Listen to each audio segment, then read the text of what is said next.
Hi, I am April Adewale of Adewale Arts, and thank you so much for not letting my absence ruin your good time. So I'm going to show you how to set up so you can do the fused glass without me here. The first thing to pay attention to is this tray right here. Well, it has this little self-service QRC code, so you can scan it to pay for the glass that you want. There is a variety of sizes of glass available. So you have your larger size glass. This is your 5-inch. This one is $65 just to get it done in fired, and it comes out nice and flat like this bad boy right here, right? If you would like it to come out and have this little curve to it, so it's kind of like a bowl, it's $10 more to go through that second firing, so that one's going to be $75. So you can choose between the 65 or the 75 and scan for that. This is the $35 piece. And this is the $15 piece. So you just pick the size that you want. You're going to put it on your tray. Please do so very carefully, remembering you love your hands and you want to take them home with you cut free. Once you have your piece of glass on your tray, if there are no more trays right here, then there is a pile of trays over on the corner. You want to go ahead and pick up one of those trays and set it down, and you can go ahead and like grab your glass and get started.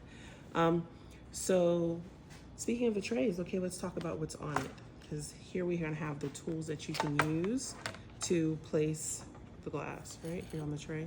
So tweezers, this is nice for bigger pieces of glass that you wanna place, like if you're doing polka dots or some kind of really detailed work, you wanna get like the bigger chunks of glass or whatever.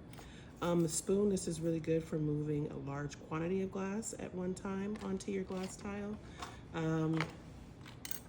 The straw is one of my favorites because you just kind of scoop it into the side and then you just roll it out where you want it. So it gives you kind of a very defined little like spot treatment as far as putting the glass down. Then I have a smaller spoon, of course, you can utilize. The brush is for once you have the glass frit. That's what this little speckly glass is called, right? This little broken up glass is frit. Once you have it on the tile, you can move it around with a brush. Now, when you first move it around with a brush, it's a lot like dry sand. So it can scatter and move, be pretty dramatic depending on how those little bristles catch it, right?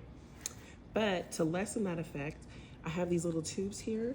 I'm also gonna leave like a bigger bottle in case the tubes run out. I have the little pin stuck in them just so they don't dry out. You know, be a sweetie.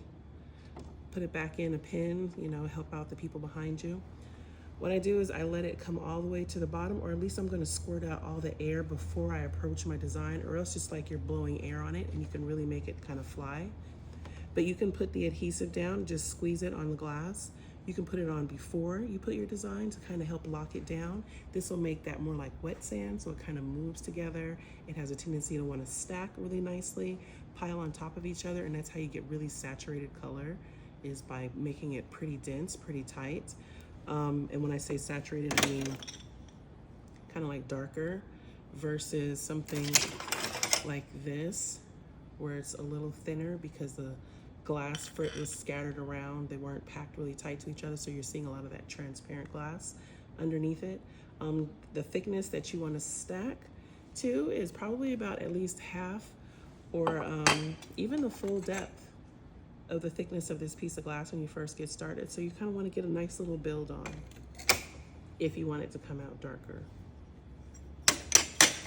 And like I said, that can be accomplished using the brush and the adhesive, which can also go over the top of your design after you've gotten everything where you want it.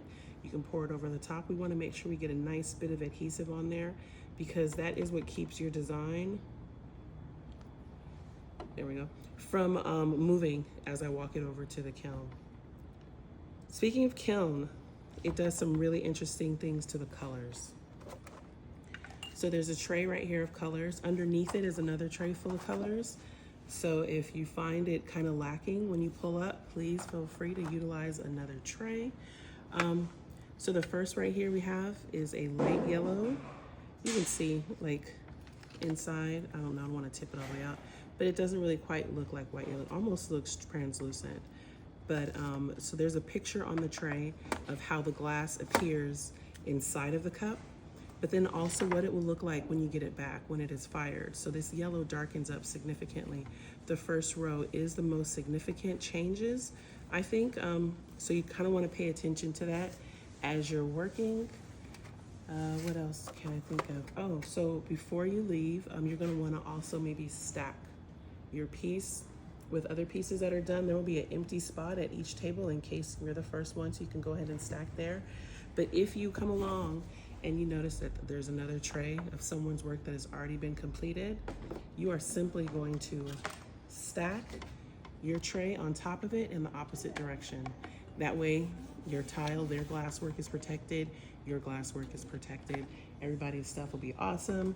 You get it back next weekend and be super happy because yes, your pieces will be available next weekend. They'll be ready Friday when the market opens, and you can pick it up anytime between 11 and 6. I typically keep these pieces for about a month. So I hope you have fun. I can't wait to see what you did.